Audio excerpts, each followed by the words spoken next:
Welcome back to the channel. My name is Brad, and today we're going to cover the NEOS calls and look at them under the microscope. That's what you're looking for. Stick around. So my name is Brad. I've been retired now for well over 18 months, I think, and we're just going to cover the NEOS ETFs in detail and show you where their calls are. So let's first start where did their calls finish? If I look at SPYI, it finished out of the money. Yes, neither one finished in the money. QQQI, again, they finished out of the money. But IWMI, they both finished in the money. The new or newer international fund, NEHI, well, it clearly went through both of those strikes, and you can see that 6.34% beyond the first strike and 5.34 for the second strike. As we continue on looking at these, BTCI, well, those were nowhere near the strikes. You can see they finished out of the money. IYRI finished right above the first strike, but out of the money on the second strike. And that is their REIT fund. Their gold fund, well, IAUI went right through those strikes and finished well above. But notice that when gold was down 10%, it was only down 4.75 because of how they write their calls and their beta. Now, their Ethereum fund, both out of the money, and you can see where that's at, 23% out of the money, and their new Master Limited Partnership, both of those went through the strikes. On their hedged equity funds, SPYH, well, it didn't touch their out of the money call, and you can see where their puts were, but those didn't come into play at all this month. And QQQH, well, it finished out of the money also. So that is what we want to see. We actually want to see it finish up, but not in the money. So for the month of February, what are we looking at? Where are their strikes? And how much was the notional value per strike? Let's dig into them. SPYI, well, 1.6 out of the money, but each notional is 33.2%. So if SPYI goes up through the first strike, it starts capping them by that 33%. And please keep in mind, notional values are estimates based on the weekend data, and throughout the month it slightly changes. Now, QQQI, it's 2.3 out of the money, but the notional was only 30.8% per strike. On the Russell IWMI, you can see there's strikes, and each one is worth about 31%. And that's down slightly from last month, if I do recall. But you can see that they wrote those strikes 2.7 out of the money. Now, their international fund, well, each one is worth about 30%.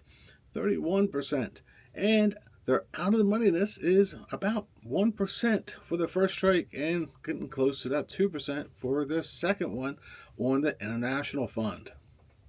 If we look at BTCI, each strike is worth 27%, thereabouts. You can see that they're pretty close every single month. 7.6 out of the money and 12.2 out of the money. That was very close to last month.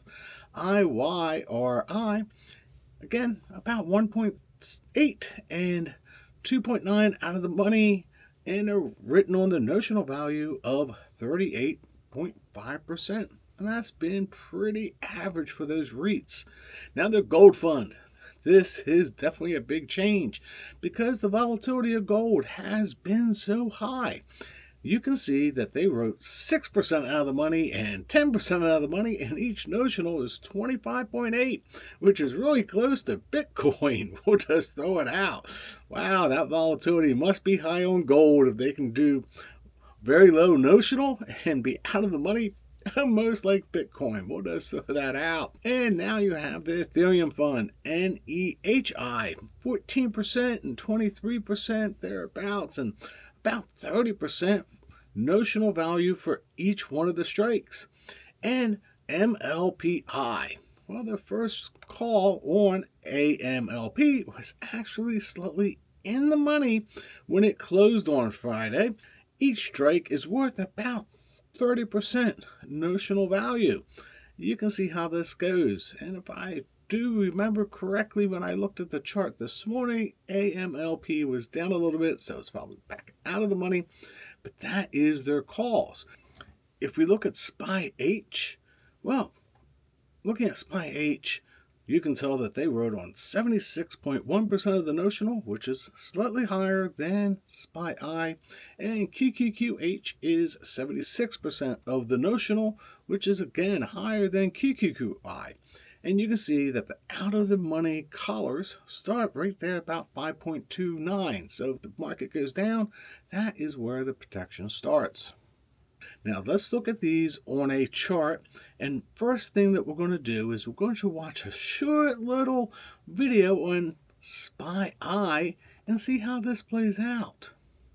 If we watch SPYI over time, we're watching it, you can see back in October, it didn't get into the calls. Or did it? Yes, it did. It got into the calls in October. November, it went down, but it didn't get in the calls. For reference, the green lines are SPYI, and the blue boxes and blue line is actually QQQH. And you can see that November, December, January, they finished out of the money. So 3 months in a row that they were out of the money. Now looking at this, not on a video, just a stagnant chart, you can see that last 3 months they've been out of the money.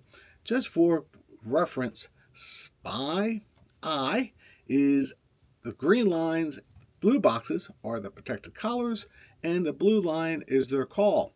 And you can see where they're at. If I look at QQQI and QQQH on the same chart, you can tell the last couple months that they finished out of the money at the end of the month, and you can see exactly where their calls are. You can actually see that this month it's slightly higher than last month, and it is staggered a little bit more than it was last month. Again, that blue line is QQQH, and the collars are the blue boxes. And we can see how that plays out over time. If I look at the Russell, well, you can tell we've had a couple months that it's gone in, out. Last month, it clearly settled above the actual strikes. But you can see where their new strikes are on the chart. And what I'm really showing is those same out-of-the-money calls just on chart form, so you can see where they are graphically. If I look at Bitcoin, well, Bitcoin rarely actually finishes in the money. Only a couple times has it actually finished in the money above the first call.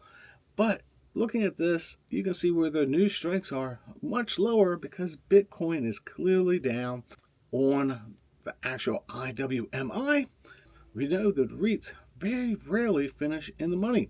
And what we see is last month they finished slightly in the money. But we see where the new strikes are, and they're well above where they are today. So let's see how the REITs play out. I just like collecting that 11% thereabouts every single month on REITs. Now, gold has been very volatile recently, and you can see where they finished. They've clearly finished above their strikes a couple months in a row. But this month, you can see how far their strikes are. So maybe we have a recovery, maybe we don't. Maybe we just go sideways. Either way, I still hold gold. I think it's a diversifier.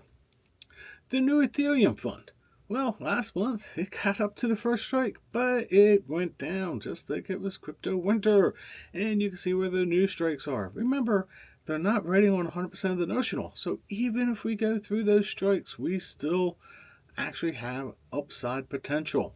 And last and not least, it is the Master Limited Partnership, MLPI.